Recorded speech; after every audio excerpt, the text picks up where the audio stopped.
Karl Marx के communism और प्लेटो के कम्युनिज्म में क्या फ़र्क है? What is the basic difference between both of these philosophers communism? ठीक है। आज के जो डिस्कशन है हमारी इस पे जो है ना वो सर्कुलेट करेगी कि इन दोनों फिलोसफर्स की जो कम्युनिज्म की जो आइडियोलॉजी थी इन दोनों में क्या फ़र्क है। ठीक है।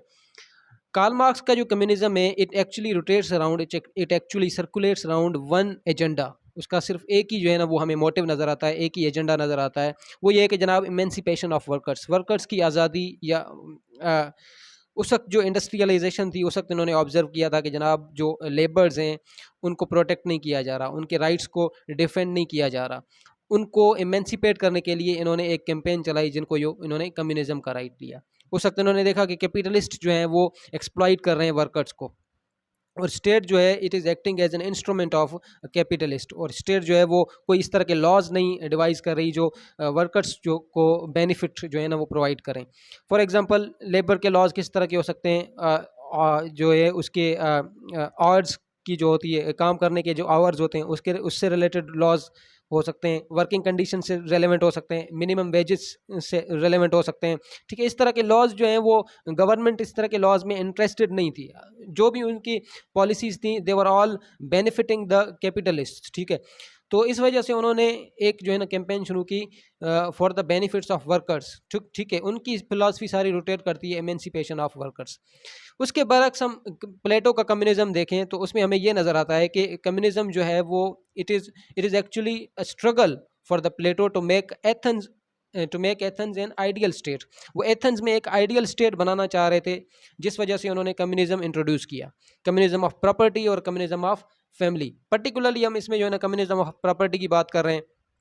कम्युनिज्म ऑफ प्रॉपर्टी में उन्होंने ये कहा कि जनाब प्राइवेट ओनरशिप जो है वो दो अपर क्लासेस को नहीं दी जाएगी क्योंकि वो करप्ट हो जाएंगी बाद में। ठीक है, तो ये बेसिक डिफरेंस है दोनों में, number one. Number two, Karl Marx का जो कम्युनिज्म है वो रोटेट करता है जनाब इकोनॉमिक इश्यूज पे। ठीक है, इकोनॉमिक डिस्पैरिटी पे। इन्होंने जो दो क्लासेस बनाई हैं वो इकोनॉमिक बेसिस पर बनाई हैं, मतलब मास्टर्स और वर्कर्स जो इन्होंने डिवीजन ऑफ क्लासेस है इनकी, ये it is actually based on the economic disparity among the people in the modern times due to industrialisation की वजह से जो इकोनॉमिक डिस्पैरिटी लोगों में पैदा हुई, जिसकी बेसिस पर इन्होंने क्लासेस बनाई हैं। ठीक है, मास्टर्स और स्लेव की। अब ये जो क्लास डिवीजन है प्लेटो की, ये जो है वो इकोनॉमिक बेसिस पर नहीं है, इकोनॉमिक इश्यूज पर नहीं है।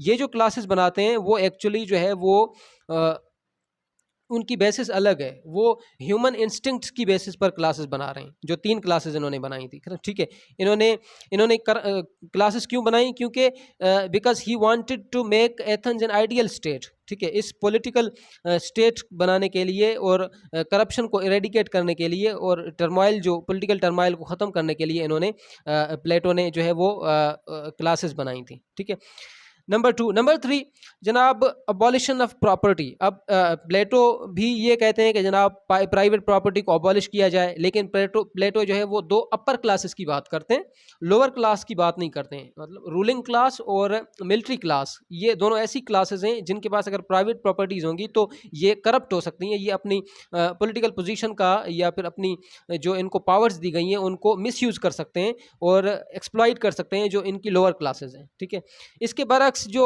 कार्ल मार्क्स हैं वो ये कहते हैं कि जनाब प्राइवेट प्रॉपर्टी बिल्कुल नहीं होनी चाहिए। ठीक है, प्राइवेट प्रॉपर्टी इक्वली डिस्ट्रीब्यूट होनी चाहिए between among all the people.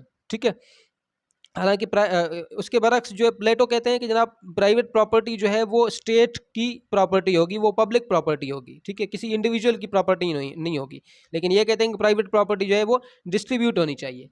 अब उसके बरक्स अब देखते हैं, नंबर थ्री था ये पॉइंट। पॉइंट नंबर फोर ये है कि जनाब जो कार्ल मार्क्स ये कहते हैं कि जनाब कैपिटलिस्ट और वर्कर दो क्लासेस इन्होंने जो बनाई थी, ये जो कैपिटलिस्ट हैं ये उस वक्त तक इनको राइट्स नहीं देंगे वर्कर्स को जब तक एक वायलेंट रेवोल्यूशन जो है वो नहीं आएगा, जब तक एक इनकलाब नहीं आएगा तब तक जो है वो वर्कर्स को अपने राइट्स नहीं मिल पाएंगे। ठीक है, इसका आउटकम सोशलिज्म होगा। तो ये एक प्रिडिक्शन करते हैं कि वायलेंट रेवोल्यूशन के बगैर चेंज जो है वो नामुमकिन है, इम्पॉसिबल है।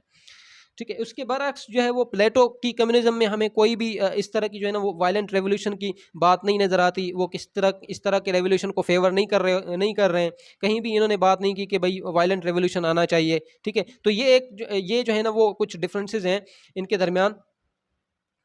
फर्दर हम देखते हैं कि जनाब जो मेरा फिफ्थ पॉइंट है वो इस पर बेस करता है कि जनाब क्राइटेरिया जो क्लास डिवीजन का है दोनों का अलग है। मैंने अर्लियर पहले एक पॉइंट में मैंने आपसे बात की है, लेकिन इस पॉइंट में मैं आपको जो है ना ज़्यादा जो है ना वो डिटेल में आपको समझाता हूँ कि जो डिवीजन क्लास डिवीजन का क्राइटेरिया है वो दोनों का डिफरेंट है। कार्ल मार्क्स का या मॉडर्न कम्युनिज्म का जो है ना वो डिवीजन ऑफ क्लासेस वो इकोनॉमिक बेसिस है, जिसमें इन्होंने दो क्लासेस बनाई हुई हैं, एक मास्टर्स और स्लेव्स। ठीक है, जिनके पास ज़्यादा वेल्थ है, ज़्यादा दौलत है या ज़्यादा प्राइवेट प्रॉपर्टी है वो मास्टर्स हैं, और जो जिनके पास मींस ऑफ अर्निंग नहीं है, ठीक है, वो क्या है जनाब, स्लेव्स हैं, जो मातहत हैं मास्टर्स के। अब प्लेटो के डिवीजन ऑफ क्लासेस जो है वो इकोनॉमिक बेसिस नहीं है, इसकी फाइनेंशियल रीजंस नहीं है, फाइनेंशियल क्राइटेरिया नहीं है प्लेटो का। ये क्लासेस को डिवाइड करते हैं on the basis of spirituality.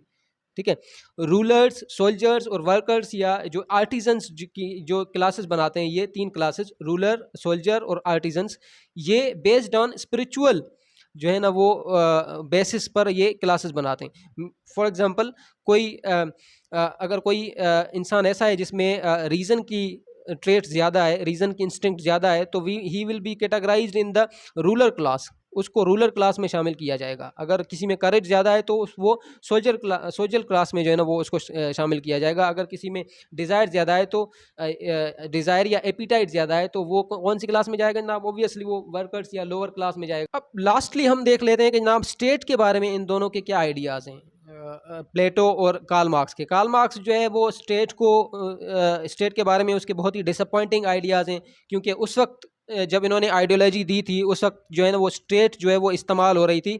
State was an instrument of capitalist. ठीक है, it was actually an instrument of exploitation for Karl Marx. Karl Marx ने कहा कि स्टेट की कोई ज़रूरत नहीं है, स्टेट जितने भी पॉलिसीज़ और जितने भी लॉज बनाती है वो एक्चुअली कैपिटलिस्ट जो क्लास है सिर्फ उनको फ़ायदा जो है ना वो हासिल होता है, बाकी जो वर्कर्स हैं या लेबर्स हैं या सर्व्स हैं या लोअर क्लासेस हैं उनको कोई फ़ायदा नहीं होता। वो दे ऑलवेज बिकम पुअरर, वो गरीब से गरीब तर होते जाते हैं, और एक जगह जो है ना वो सारी रिसोर्सेज इकट्ठी हो रही हैं जो कि कैपिटलिस्ट हैं। ठीक है, तो स्टेट की ज़रूरत कोई भी नहीं है। State it only works for the in the interest of the ruling class. For Karl Marx, state works in the interest of the ruling class. सिर्फ रूलिंग क्लास के फ़ायदे के लिए काम करती है स्टेट।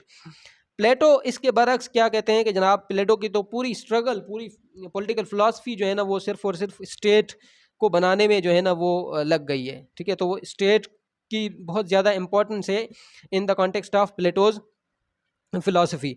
प्लेटो कहते हैं कि individual is writ state is individuals writ large, मतलब individual state is always superior to individual. State will wither away, individual will wither away. अगर स्टेट नहीं होगी तो वो अपनी मॉरल नीड्स और फिजिकल नीड्स जो है ना वो इंडिविजुअल पूरी नहीं कर सकेगा। ठीक है, तो अगर वो कहते हैं कि जनाब स्टेट को ओबे करने की ज़रूरत नहीं है, कार्ल मार्क्स कहते हैं ये, प्लेटो कहते हैं कि जनाब स्टेट को ओबे करना ही जो है ना वो एक अल्टीमेट एम है एक इंडिविजुअल का।